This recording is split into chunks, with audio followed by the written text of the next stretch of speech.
Welcome to the Reality Taboo. It's April 13th, 2024. I'm Jeff. Joining me is my co-host Ness. Our first topic is AI, specifically generative artificial intelligence or large language models. I'm sure by now you've heard the fiasco that was the launch of Google's Gemini AI image generator. And the launch was disastrous. People were posting all over social media the hilariously bad image generations.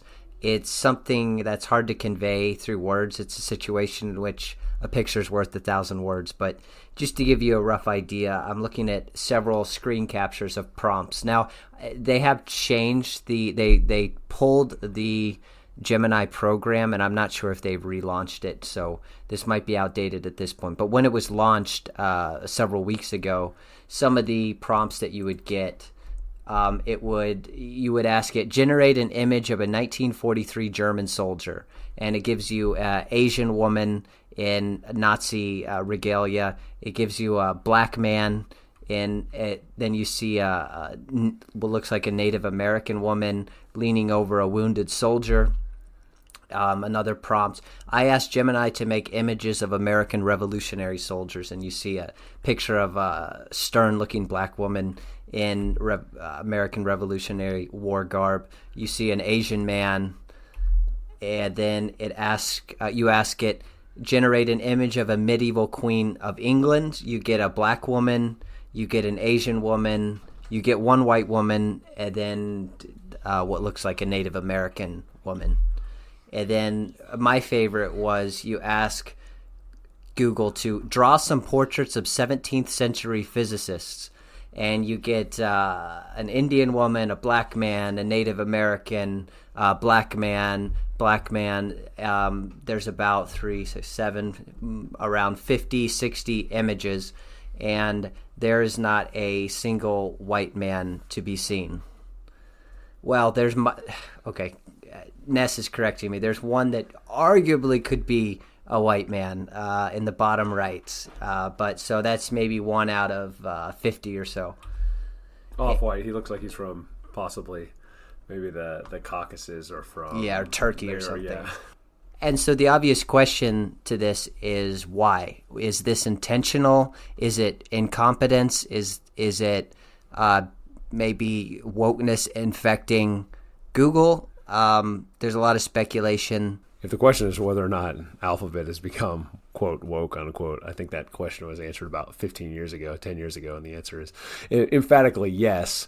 I think in the case of Gemini, what was going on with the initial launch was that additional prompts not directly inputted by the user were being added. So if the query was for an image of a revolutionary soldier, then it would put in, give me a diverse representation of revolutionary soldiers or something to that effect. And that's what had happened. And it had been verified by people putting in those prompts, those types of prompts, and getting very similar images.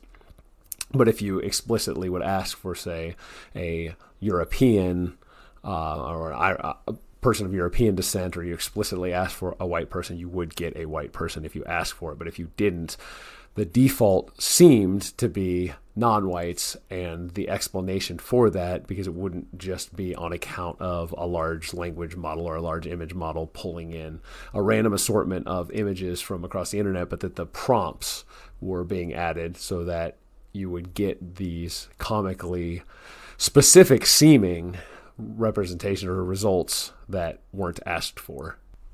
So Google pulled this program very shortly after it was launched. And so that raises the question of what went wrong, or in Google's mind, why would they launch? Obviously something went wrong. They wouldn't have pulled it so quickly. And so what would have been a successful launch in Google's mind? Something that didn't generate all the negative risibility right out of the gate. I think it's, to make a crude analogy, it's like an Office Space situation where they didn't move one of the decimals correctly. It should have just nudged the imagery, but instead it shoved it off the deep end. So it was just so obvious when you're asking for Templar Knights from France and you get a bunch of Africans and Asians, and that's all you get. And you can't get any representation unless you explicitly ask for it that comes even close to mimicking all of the imagery up to this point that's out there. It's impossible for it not to be ridiculed, and it was ridiculed harder than they'd like it to be. But these prompts that we talked about, they're not a crazy, obscure prompts. These are things that presumably would have come up in some sort of troubleshooting process. A company like Google has to have some sort of troubleshooting or testing out this product. And so surely somebody would have seen, okay, generate something as simple as a Revolutionary War soldier, and it's spitting out what it does, an Asian man. It seems like that's something that would have been caught.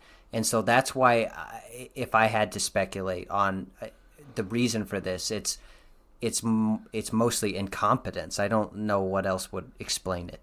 I think you're contradicting yourself. You say right there that you think that it would have come up in testing, somebody would have seen it. And I suspect that they did run some tests on this, and it probably did give them results that were not historically representative, but in the woke force, the modern woke force, who wants to be the person in those meetings who objects to the fact that there are black-skinned queens of England being returned in the images? You're gonna lose your job. You're gonna get canceled. You're gonna get a James Damore type of treatment if you object to that. So that objection, in some ways, it almost has to come to the public and be put out and be ridiculed so hard that it gets taken back in to be recalibrated.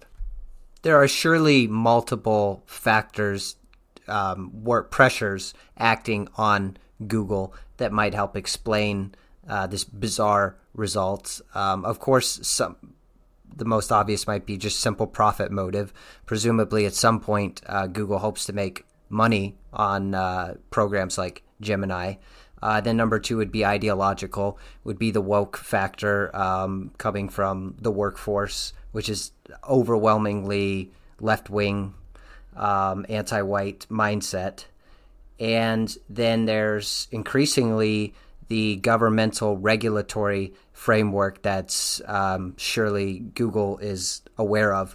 And that's kind of in the nascent stages at this point. So that leads us to some of the statements and executive orders and proposed legislation that's swirling around. And I believe that Europe has already issued some, I don't know if it's the European Union, somebody in Europe has already issued some laws and regulations on AI. But in the U.S., we're still in the beginning stages. So luckily, though, Congresswoman Yvette D. Clarke of New York is on the case. She is the first vice chair of the Congressional Black Caucus. Here's a quote from her.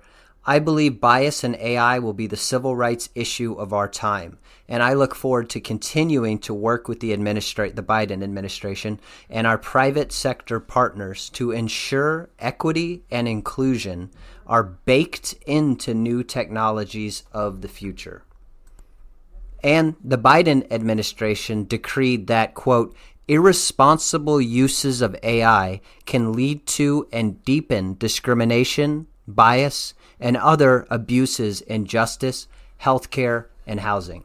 I think I take issue a little bit with the characterization that this is nascent. I think it's well developed. The so-called Twitter files and other revelations of federal government pressure on tech platforms to censor whoever the intelligence agencies, the deep state, decides to have censored, as something that's been going on for the better part of a decade now. And these proclamations are not especially new.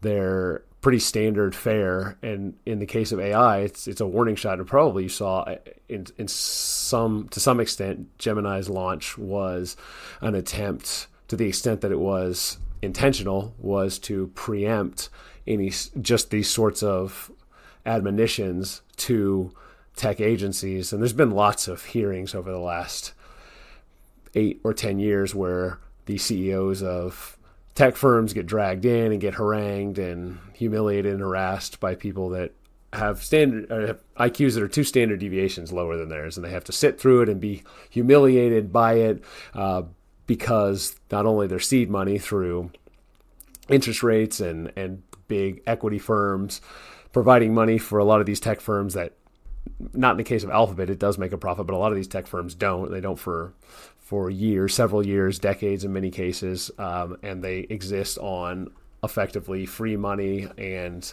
an unending amount of money being lent out to them. They have to play the game.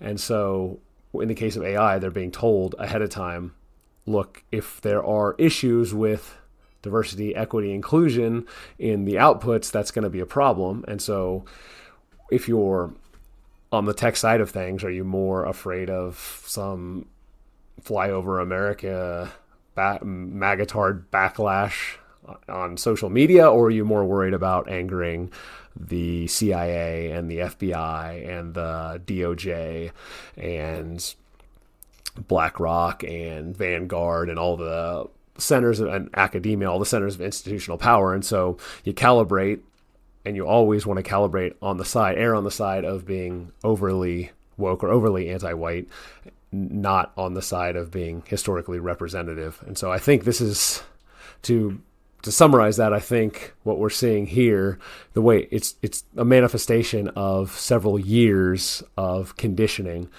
And I think this is not something that's going to lessen. It's something that's only going to increase in salience.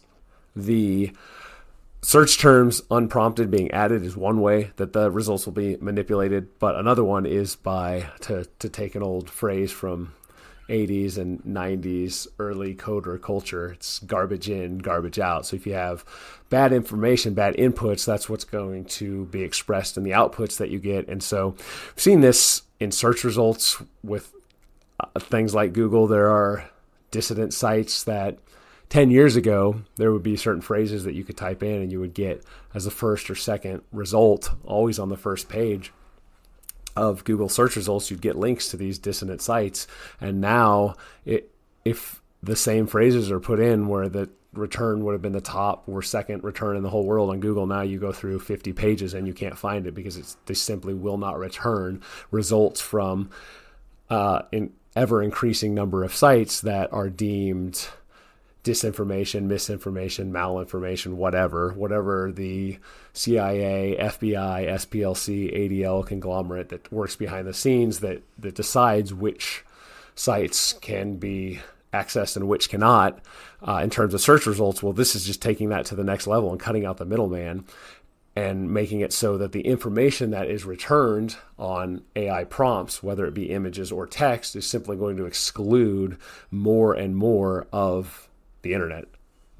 That information simply won't be fed into the language models in the first place, and so it won't manifest in the results.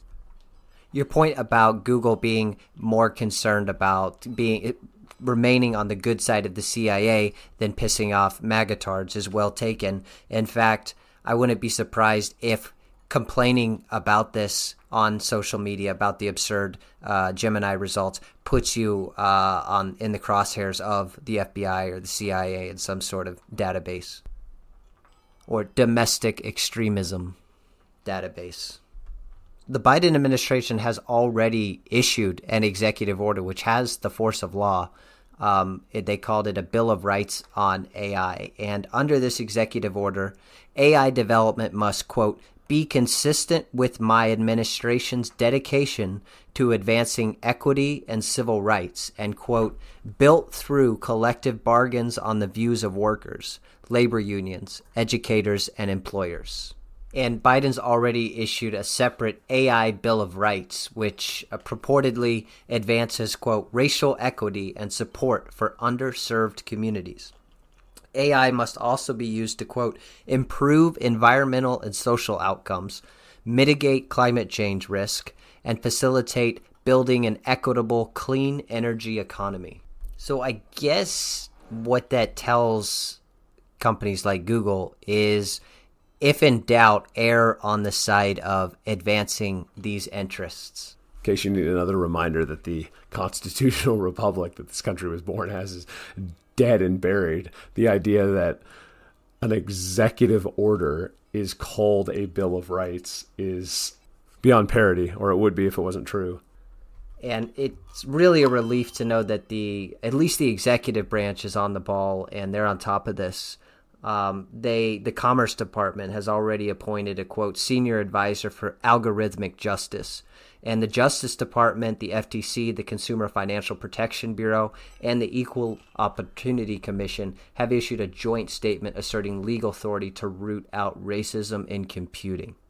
There's a lot of ways this could play out. One that comes to my mind is, say, some local municipality uses some sort of AI program to focus on high crime areas or to address gun violence.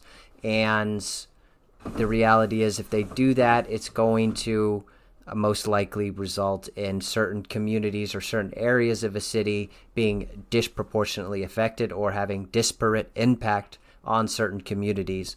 And this AI executive order already gives probably what's necessary for the Justice Department to bring a lawsuit and to enjoin some city that tries to use AI to address crime. Yeah, this is a fundamental, unavoidable issue with anything, any sort of pattern recognition software or algorithm. It's going to guarantee a disparate impact in outcome. And so effectively, if the artificial intelligence takes real world data, the output that it's going to generate is going to be problematic from the perspective of, quote, racial equity, unquote, because it's based on empirical realities of what happens in the real world. And so if that is what the institutional power centers are doing, getting out ahead of this, saying, hey, if there is disparate impact with this pattern recognition that you're unleashing, that's going to be a problem. Well, if the pattern recognition works, there will be disparate impact. And so we have two potential outcomes here. Either one, the pattern recognition software works and we have disparate impact, and we see whether or not the administration, the Justice Department, et cetera, has their bluff called, or if they come down like a hammer, or two, the pattern recognition just doesn't work. And I think we saw with Gemini the latter outcome, where it doesn't work. It doesn't do what it's supposed to do, what it's putatively supposed to do. Instead, it does what the power centers want it to do. Or I suppose there's a third option where it would be the equivalent of, say, like race norming and testing when it comes to an issue like you were alluding to, Jeff, with crime. You could have where it's calibrated by race. And so what the pattern recognition ends up doing is it gives law enforcement a heads up for, say, Asian litterers, white carjackers, black and Hispanic murderers, or something like that, where the pattern recognition ends up netting the same arrest rates for crime, but the crimes are differing in severity based on the race. So in the case of race norming, what you do is you take the top 17% of whites, blacks, Hispanics, and Asians, and you pass them. But the score to put you in the top 17% of blacks is lower than what it is to be in the top 17% of whites, and that is lower than what it does to put you at the 83rd or higher percentile among Asians. And so you could have a similar instance with the case of crime. And honestly, given the situation, given where we are now in this American empire, this crumbling American empire, I think that is probably the best realistic outcome of the three, because at least in that case, you are able to use the technology to combat the worst pathologies by racial group. And so you don't end up in a situation where you have everyone who's black going free, irrespective of what they do, and everyone who is white potentially getting the Daniel Penny treatment, but instead you just have the worst, say, top decile of whites, blacks, Asians, Hispanics being identified by the justice system and arrested. My positive assessment there, it has to be couched in with the caveat that that doesn't apply to thought crimes, of course, because by the powers that be, their current perspective, a white carjacker is less problematic than someone who posts on 4chan. And so it would have to be calibrated based on actual crimes that are on the books, violent crime, that sort of thing, low-level thuggish behavior. This should be a case where the basic free market really would work out all of these most of these issues. Now, with the caveat that companies like Google absolutely are willing to take a hit to their profit motive for the sake of wokeness. I think it really is a religion ideology, religious fervor. But when you add the government issuing orders like this, distorting the free market to where something like that everybody should laugh at Gemini, you understand when you put it in the context of the executive order why these results would come about. So in a perfect world, or not even a perfect world, in a basic free market world, Gemini would be removed, and it wouldn't be put back until it was actually gave reasonable results. And OpenAI, which their DALL-E image generator is a lot better. That would really the free. What I'm trying to say is the free market would take care of these, but then you add in all of these artificial thumbs on the scale, and it distorts things and leads to the absurd results we see with Gemini. Yeah, just build your own AI, bro. There are companies that are doing things like that. Like Gab is attempting its own AI, but the problem is it's a little bit naive to think that it's just profit motive, because as I mentioned earlier, a lot of these companies don't make any money and never have, and they don't have to.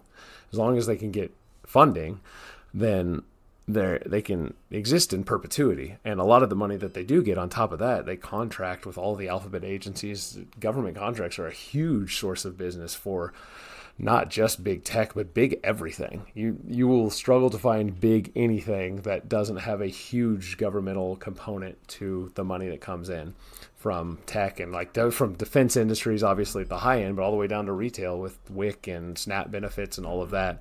So there is an incentive for to really use an overused term. It really, in many ways, it is a sort of fascist system where you have a corporate governmental merger, and so that just, you can't look at this situation without taking that into account, I think, to get a realistic assessment of what's going on. So if you have a dissonant site like Gab coming up with AI that gives results that more accurately reflect reality, well, if that is banned on all of the major platforms, links can't be shared there, payment processors won't process anyone who uses Gab AI for anything in their business, and web hosting companies won't host that, because if they do, then they're going to get pressure from the institutions and agencies that we've been alluding to here over and over again. Then there's really no way to insert themselves into the ecosystem without controlling from the beginning to the end, every stage of the process. And it gets to the point where it really is like build your own internet, bro, because it's not just building your own AI. It's not just building your own platform, not building your own website. You have to build your own payment systems. And then on top of it, while you're doing all of that, you have to find your own financing. And there are so many obstacles set up, so much in the way that the late stage American empire is structured with the financialization of everything, it's effectively impossible. Speaking of disparate impact, that's a nice segue to our next topic. A headline from the New York Post dated April 3rd, 2024. Seattle Public Schools shuts down gifted and talented program for being oversaturated with white and Asian students. Seattle Public Schools is dismantling its gifted and talented program, which administrators argued was oversaturated with white and Asian students, in favor of a more, quote, inclusive, equitable, and culturally sensitive program. The district began phasing out its highly capable cohort schools and classrooms for advanced students in the 2021-22 school year due to racial inequities, the school district notes. The program will completely cease to exist by the 2027-28 school year, with a new Enrichment for All model available in every school by the 2024-2025 school year. The enrichment program currently only allows students who placed in the top 2% on standardized exams to be placed in the highly capable cohort to receive enriched learning. The students would then be sorted into one of 3 elementary schools, 5 middle schools, and 3 high schools. But in 2020, the Seattle School Board voted to terminate the program after a 2018 survey found that the students in the highly capable cohort were 13% multiracial, 11.8% Asian, 3.7% Hispanic, and just 1.6% Black. And here's the key problematic part of this all. Nearly 70% of the students in this program were white. Apparently, the disparities got a little better. In the 2022 to 23 school year, 52% of the students were white, 16% were Asian, and 3.4% were Black. This is Harrison Bergeron, Kurt Vonnegut's short story. In real life is what's happening here. Hits home a little bit personally to me. I was in the Seattle public school system when I was younger, and I was in the gifted program, and I was in gifted programs in other parts of the country, and by far the best one was the one in the Seattle public schools. But to harp on what was mentioned earlier, we're talking about pattern recognition and the invariable disparate impact that results. And if that disparate impact is perceived to be a problem, irrespective of the cause or the presumption of the cause is something nefarious, then the outcome simply can't be allowed to stand. And so gifted students will be forced to suffer as a consequence. And also, as I mentioned earlier, this is why I think, given current circumstances, the reality of the situation, why race norming is probably the best outcome, because then, at least in that case, though, the Black students who are in the highly capable program will tend to have a little less on the ball than the highly capable white and Asian students in the program. At least the cream of each group will be able to be in an elevated, enriched environment. But the demolition of the program leads to the lowest common denominator, which is the standard operating procedures for public schools. It's worth noting, too, here that the accusation or the assertion that the biggest problem with things like this is that because I alluded to Harrison Bergeron, and that's not quite accurate, because it really isn't the most talented students generally in the general public who are going to be hurt here, because those students are going to be in private schools. And so what we're seeing here more and more is the war on middle American whites manifesting, because if you're a high income earning white couple, then your children aren't going to be public school students in the first place. And so your children are going to be able to get tutors and specialized learning environments and be in private schools where none of this applies. And so your children are going to be fine, but it's the high achieving children of middle class and working class whites and Asians who are going to be hammered the hardest by this sort of thing. So if you have the means to escape it, then you'll be able to escape it and let your merit flourish and bloom to the full extent of its capabilities. But if you happen to be born in a less prosperous socioeconomic situation, then your merit is going to be cut down and you're going to be forced to stay in that middle or lower class, because opportunities that should be afforded to you and has historically been afforded to people with your level of aptitude and your gift, your precocity, are not going to be afforded those measures anymore. And in that sense, I think it's a microcosm for what's happening to people of European descent across the West. It's either you have means to escape the dystopian hellscape that you're finding yourself in, or if you are not able to have those means, then you're just going to be ground into dust, and more the perceived racial sins that the upper class whites feel like they need to exculpate from themselves are going to be cast upon you, and you're going to suffer the consequences. When the tepid defenders of the program tried to point to the perceived benefits that the small group of blacks who are in the enhanced program, the benefits that they receive, the then school board vice president Chandra Hampson, who is in favor of dismantling the program, shot back, quote, "This is a pretty masterful job at tokenizing a really small community of color within the existing cohort," unquote. I guarantee you that Chandra Hampson's children, if she has any, do not go to Seattle public schools. She's a white woman who looks exactly like you would expect her to look as a member of the managerial class who uses phrases like tokenizing and small community of color and within the existing cohort. So is the implication of her criticism that they're using the very small number of black students who do benefit from this program, they hold up their interests at the expense of the other 95+% of black students who are presumably harmed by this program? Yeah, it's the I've got a black friend defense that is deemed not to work for people who are presumed to be white supremacists or racists, et cetera, et cetera. The fact that a small group of blacks benefit at the expense of a lot of other blacks, well, if you're a horrible, bigoted racist, just because you have a black friend or two, you're still really bad to black people. That's the subtext. That's the implication there.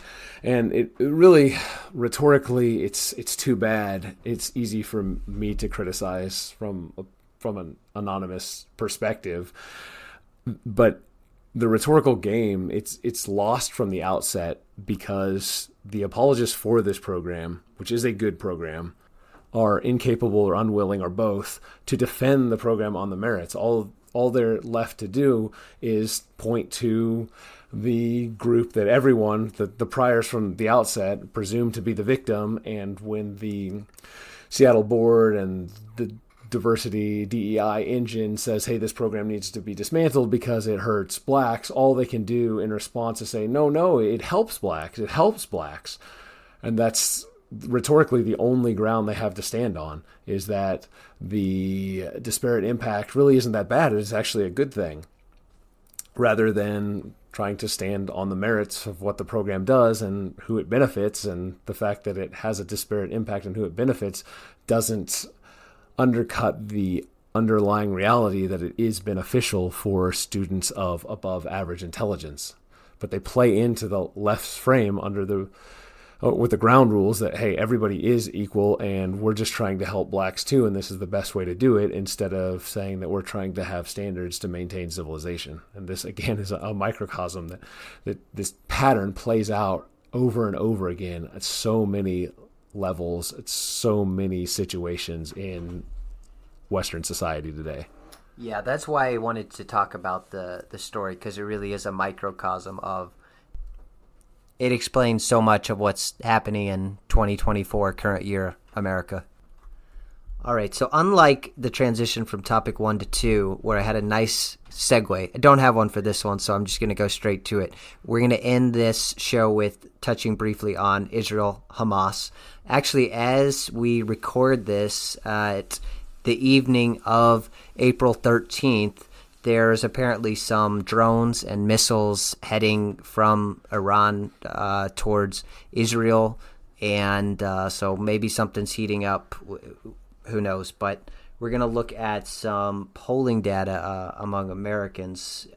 Ness, you looked at the polling data regarding Americans' view of the situation, and specifically whether a genocide is occurring. Well, I've heard the assertion made multiple times over the last several weeks that X number of Americans think that Israel is committing a genocide in Palestine, and this is indicative of a sea change in American support for Israel and what Israel is doing. And we alluded to, or we discussed in previous podcasts how this pattern plays out, where you have a good guy does something that is a little bit questionable, or to put it mildly, and at first the good guy has support, and then the action becomes increasingly untenable to put a pleasant face on, and so then there has to be some reason to turn against the action, but never to destroy the sense of affection for the good guy in the first place. So say in the case of the U.S. military, it's that we love the U.S. military. The military does some action in Iraq or Afghanistan, and it blows up in America's faces, and we hate the action, we hate the wars, but we still love the military, or in this case, Israel, which Americans do love bipartisanly. we have Israel does this thing, this action. It's a little bit questionable at first, but we give Israel the benefit of the doubt. After a while, it becomes untenable because of the collateral damage and the images and the pushback and all of that sort of thing. And so the people who have a fundamental antagonism towards or antithesis towards Israel over and over again think, because the tide is starting to turn against a certain action, that the sentiments towards Israel, or the affinity that Americans have towards Israel and Israel's mode of operation and what Israel has been doing for the last 70 years and will continue to do into the indefinite future, is somehow at risk because Americans' support for it is declining. And so that's the context that I couch this assertion that I keep hearing being made about how Americans increasingly think that there is a genocide occurring in Palestine. So we've got some YouGov economist polling that came out this week that asks that specific question, and the percentage of American respondents who say that yes, in fact, there is a genocide occurring in Palestine is 36%. So just over 1/3 of Americans do believe that what is occurring in Palestine is a genocide.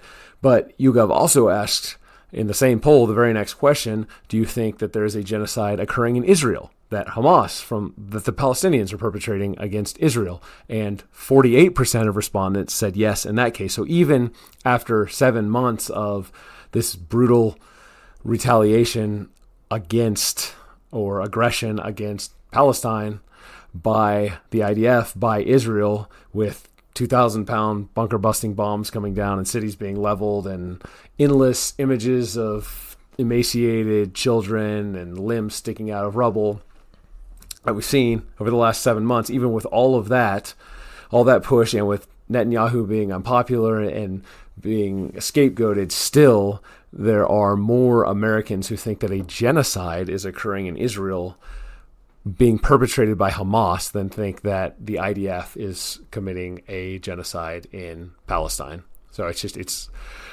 Lucy with the football over and over again with dissidents. And there's not really, I can't, my frustration is just that. I feel like I've seen this movie play out over and over again, more times than I can count in the 20 odd years or so that I feel like I've been cognizant of what's been going on in the world. And the pattern is always the same, that some horrible thing is perpetrated by an institution or a confluence of forces that dissidents perceive as evil, and public sentiment turns against that action, and the dissidents think that they misread that as public sentiment turning against the perpetrators of the action, but that's never the case. It's just the action, the egregious action that occurs. Eventually it runs out of steam. It gets pulled back. The institutions that perpetrate it effectively have their hands clean from a reputational perspective and are just as free in the future to act as they were in the past. And they do it over and over again. And we get this copium thinking that there's a shift is finally occurring, and things, a paradigm shift is finally occurring, then the way that people view the world is going to change, and it just never does. If that seems too black-pilling, well, I suggest that you recalibrate your expectations. But if I want to be optimistic and try to offer a white pill in response, I suppose that's how things keep occurring and keep occurring and keep occurring until they don't occur that way. We can use, say, the collapse of the Soviet Union as an example of something that might indicate a shift, a sort of black swan event that seems impossible because of the way that things have played out in the past and the way that the system has continued to maintain itself over and over again through these same mechanistic processes until one day it doesn't. That's the best hope that I feel like I can leave us with. All right, we'll leave it there. Thanks for listening to The Reality Taboo. Please remember, like, share, subscribe. Talk to you next time.